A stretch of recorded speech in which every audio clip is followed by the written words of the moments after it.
जय हिंद दोस्तों, मैं आप सभी का फिर से स्वागत करता हूं अपने YouTube चैनल पे फार्मा टेक टॉक पे।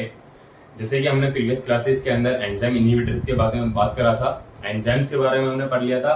ऐसे ही 5th यूनिट के अंदर बायोकेमिस्ट्री के एक लास्ट टॉपिक आता हमारा कोएंजाइम्स, जो कि बहुत ही ज्यादा इंपॉर्टेंट है और मेनली ज्यादातर इससे हर साल ही क्वेश्चंस आते हैं। देख लेते हैं कोएंजाइम्स क्या होते हैं। नॉर्मली देखा जाए तो कोएंजाइम्स ही एंजाइम्स ही होते हैं, बट जिस तरीके से कोएंजाइम्स हेल्प करते हैं किसके एंजाइम्स की फर्दर प्रोसेस के लिए, चाहे वो आगे प्रोडक्ट बनाएगा या फिर कोई इनहिबिटर बाइंड करके किसी की एक्टिविटी को वो कम कर देगा। ओके, नेक्स्ट कोएंजाइम्स भी जिस तरीके से हमने एक वर्ड आता है इसमें कोएंजाइम, को का मतलब क्या होता है, जो कि एंजाइम्स की हेल्प करते हैं। जैसे हमारे कॉलेज के अंदर गाइड होते हैं, ऐसे को गाइड होते हैं जो कि हेल्प करते हैं हमारी। इसी तरीके से ही कोएंजाइम्स होते हैं जो कि एंजाइम्स की हेल्प करते हैं। Okay, next coenzymes are required specific. Coenzymes कैसे होते हैं? स्पेसिफिक होते हैं। जैसे एंजाइम्स होते हैं हमारे स्पेसिफिक, ऐसे ही कोएंजाइम होते हैं स्पेसिफिक। से मतलब है कि वो एंजाइम्स एक पर्टिकुलर फंक्शन के लिए ही बना है या पर्टिकुलर एक फंक्शन ही करेगा। ऐसा नहीं है कि वो एंजाइम हर तरह की फंक्शनिंग कर लेगा, नहीं, वो स्पेसिफिक होगा। हर किसी का अपना स्पेसिफिक काम होता है। इसी तरीके से एंजाइम्स का भी और कोएंजाइम्स का भी अपना भी स्पेसिफिक ही वर्क होगा। Okay, these are the thermostable.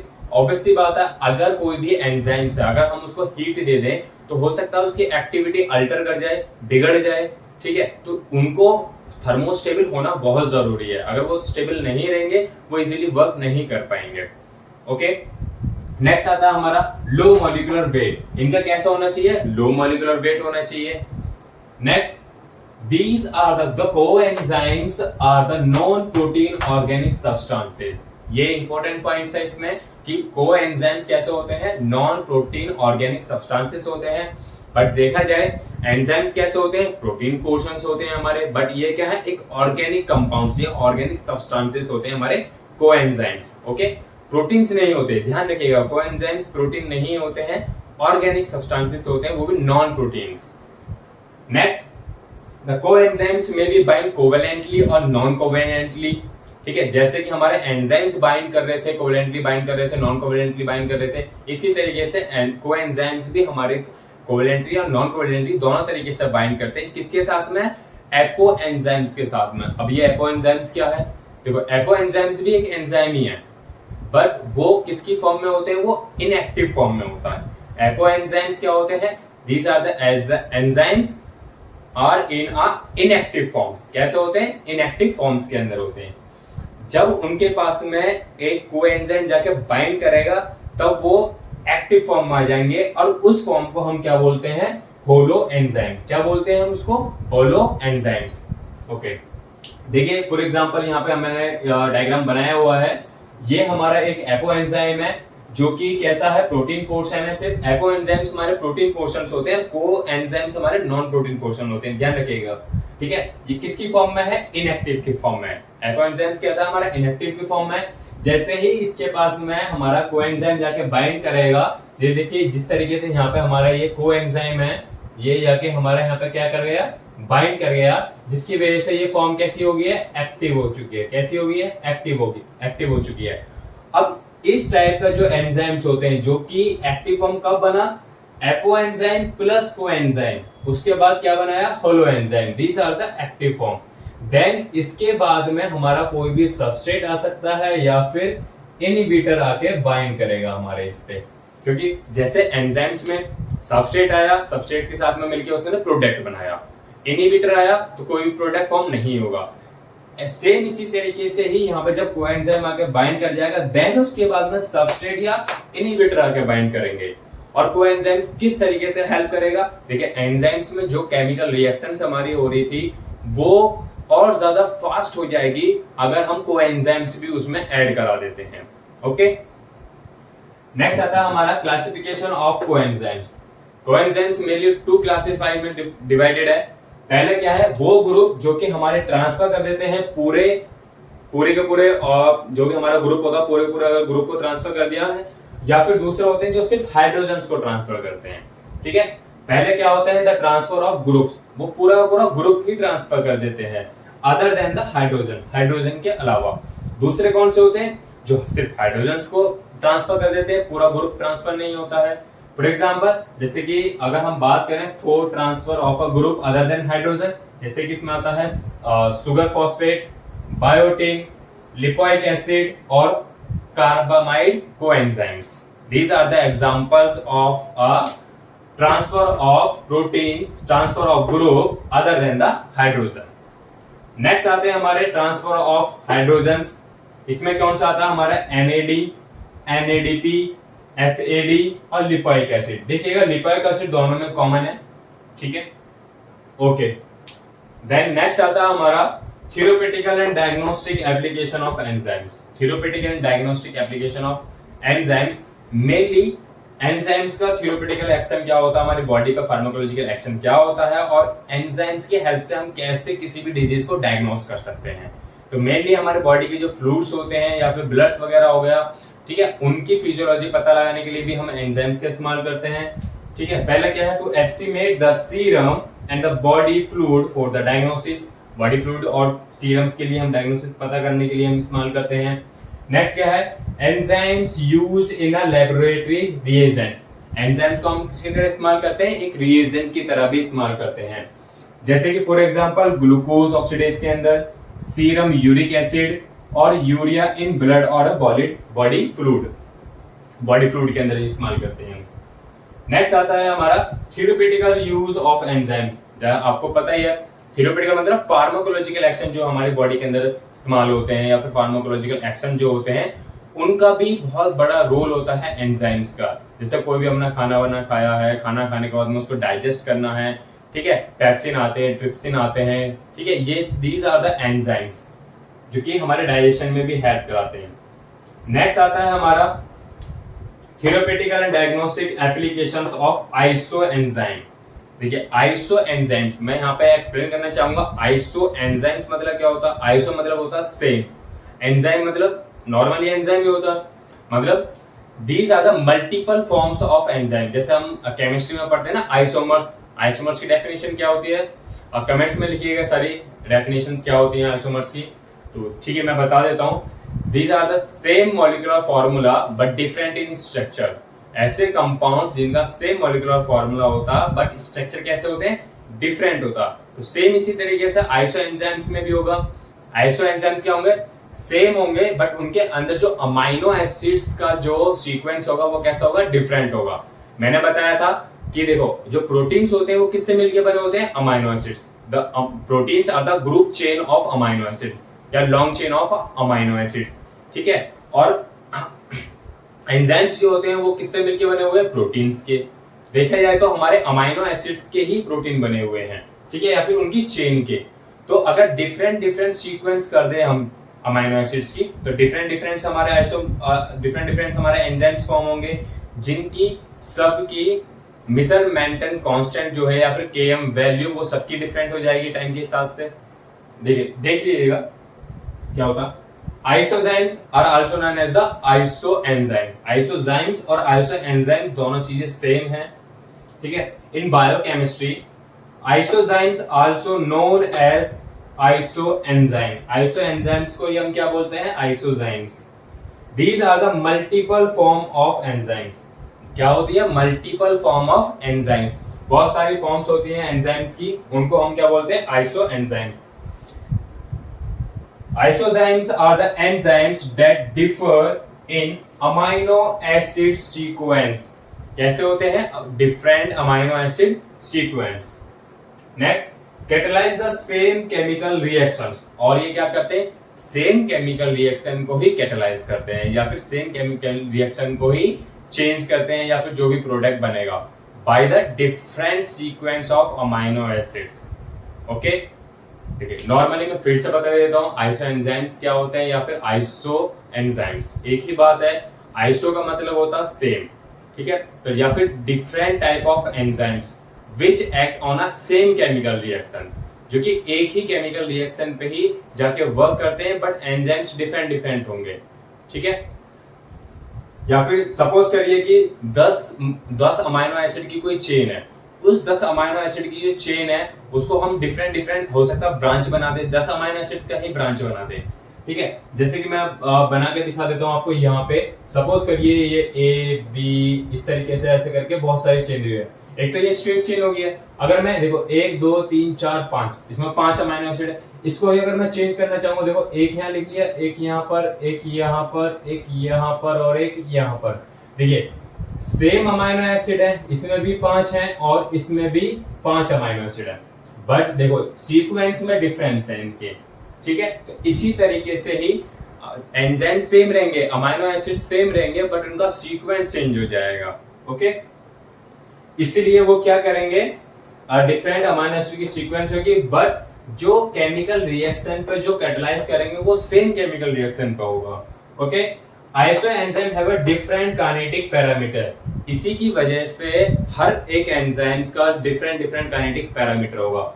देखिए ना, इसका भी अलग काइनेटिक पैरामीटर्स होगा। ये मतलब काइनेटिक पैरामीटर मतलब वो अलग रेट से रिएक्शन को कंप्लीट करेगा। हो सकता है ये 10 मिनट में कर रहा हो सकता है ये 5 मिनट में ही कर दे रिएक्शन को कंप्लीट। तो डिफरेंट अपना काइनेटिक पैरामीटर्स होंगे, या फिर हम बोल सकते हैं डिफरेंट केएम वैल्यू उनकी रहेगी। केएम वैल्यू क्या था, मिसल मेंटेन कांस्टेंट था, क्योंकि डिफरेंट रहेगी। ओके, नेक्स्ट क्या था, और आर रेगुलेटेड द डिफरेंशियल।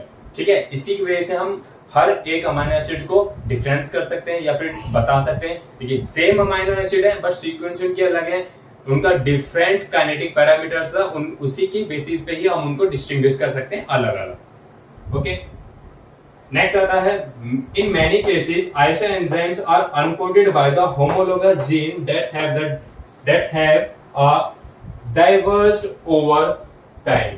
ठीक है, अमीनो एसिड के डिफरेंट कोड्स होते हैं, जैसे कि जीन्स में आपको मैं बता देता हूं कि कुछ एंजाइम्स ऐसे होते हैं जैसे जिनको हम बोलते हैं एलो एंजाइम्स। क्या होते हैं, एलो एंजाइम्स। एलो एंजाइम्स क्या होते हैं, these are the multiple form of an enzyme coded by the different allele present in a one locus. ठीक है, इजी कर देता हूं समझाने के लिए। हमारी बॉडी के अंदर सपोज करिए क्रोमोसोम है, तो ये एक क्रोमोसोम है। अभी इसी क्रोमोसोम्स के अंदर ही मैं चेंजेस कर दूं डिफरेंट, सिर्फ एक ही क्रोमोसोम्स के अंदर ही अगर मैं डिफरेंट चेंजेस कर दूं। ठीक है, एलील मतलब जीन। तो जैसे कि अगर हम बात करें जीन क्या होते हैं, the functional unit of DNA. जैसे कि मैं आपको बता देता हूं, मैं इसको थोड़ा सा रफ कर देता हूं समझाने के लिए इजी हो जाएगा। ठीक है, इसको मैं जैसे रफ कर देता हूं यहां से। ओके, सपोज करिए ये मेरा कोई एक डीएनए है। ठीक है, सिंगल स्ट्रैंड समझाने के लिए मैं बता देता हूँ। तो इनके हर किसी का अपना अपना एक स्पेसिफिक इस तरीके से रीजन होता है। सपोज करिए ये एक जीन है, ये एक है, ये एक है, ये एक है और ये एक है।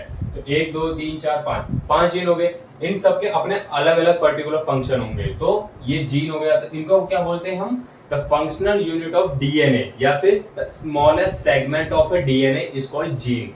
या जीन और एलील एक ही बात है। ठीक है, एलील बोल दीजिए या जीन बोल दीजिए।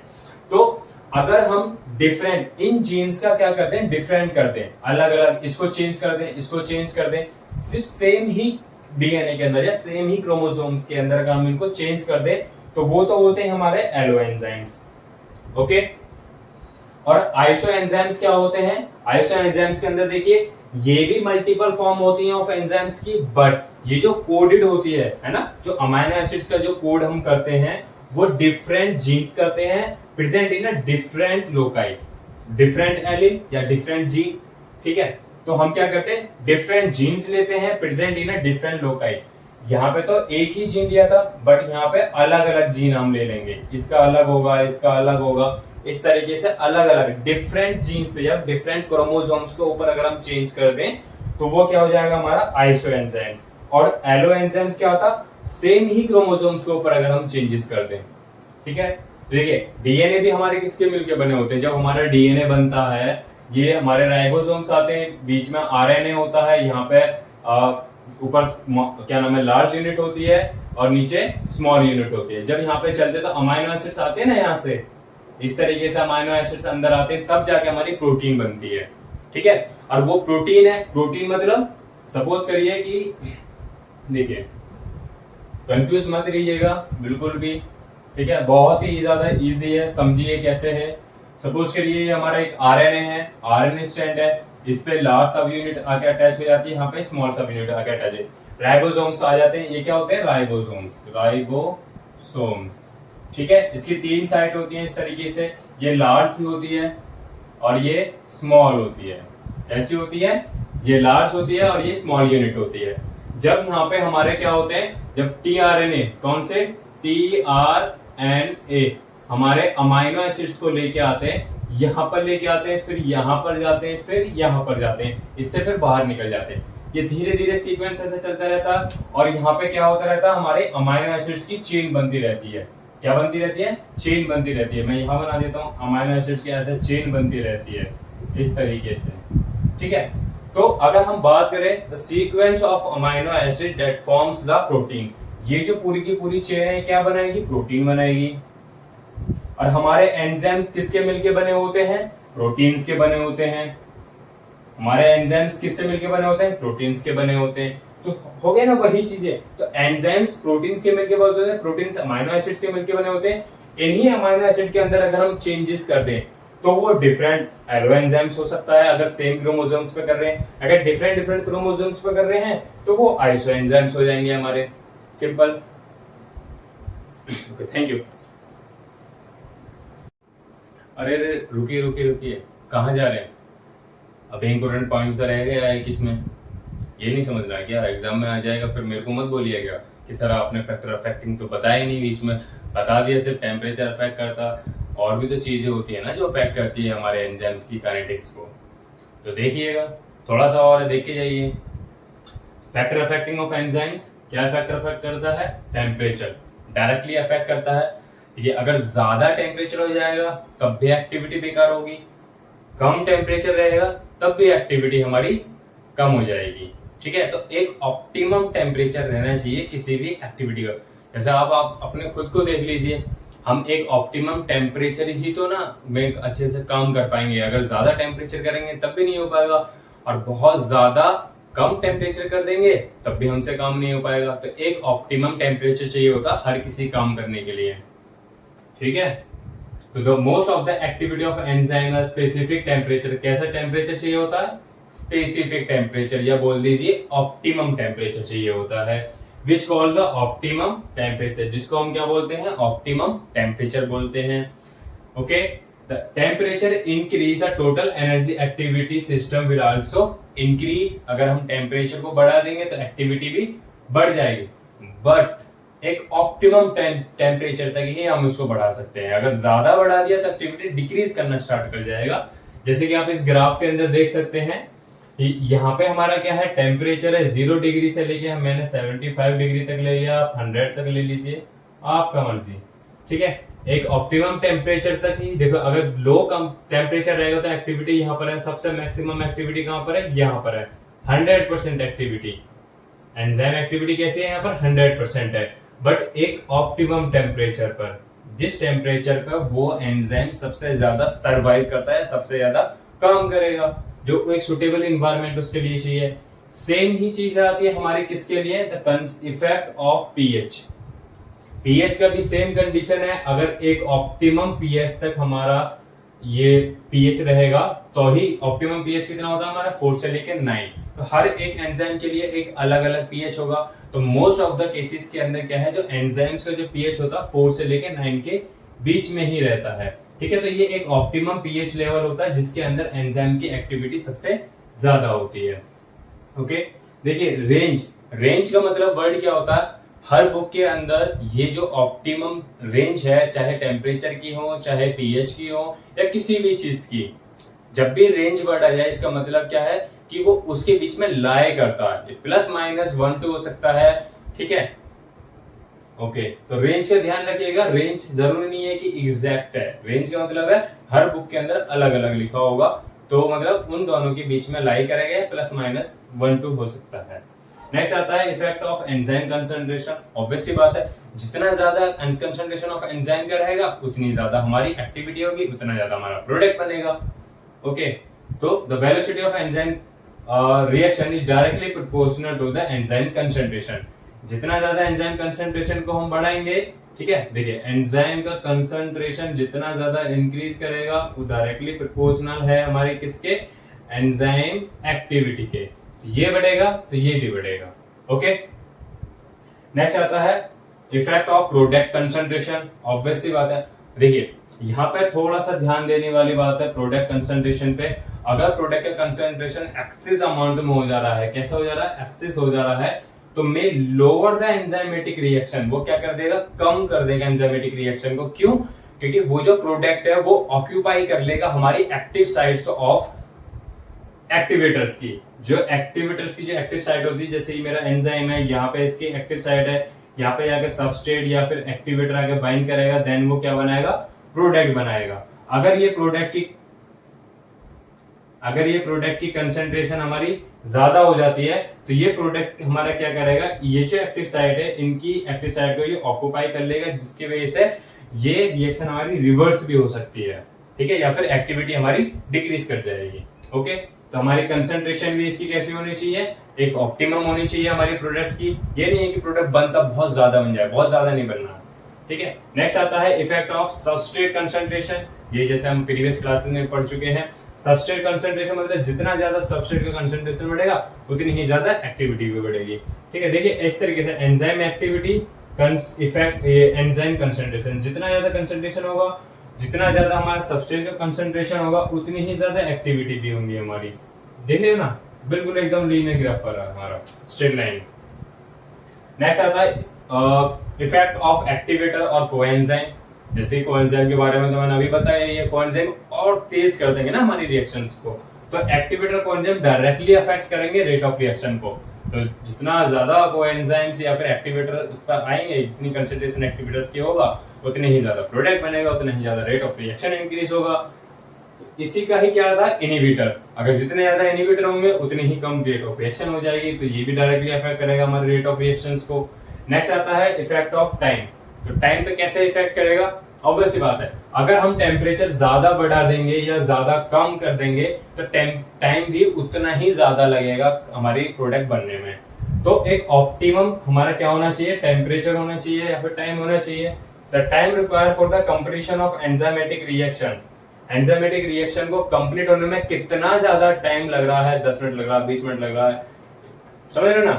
तो कितना ज्यादा टाइम लग रहा है एंजाइमेटिक रिएक्शन को होने में, जो कि किस पे डिपेंड करेगा, हमारे टेम्परेचर पर और पीएच पे, फ्रॉम इट्स ऑप्टिमम टेम्परेचर के। अगर ऑप्टिमम टेम्परेचर है तो मिनिमम टाइम लेगा। अगर हमारा उससे ज्यादा कम, अगर हमारा कम हो जा रहा है या फिर ज्यादा हो जा रहा है ऑप्टिमम टेम्परेचर से, ठीक है, या फिर ऑप्टिमम जो भी हमारी लाइन है उससे कम हो जा रहा है या ज्यादा हो जा रहा, तो उतना ही ज्यादा वो टाइम लेगा, ठीक है। Thank you. अब आप जा सकते हैं और अच्छे से तैयारी करिएगा। Thank you.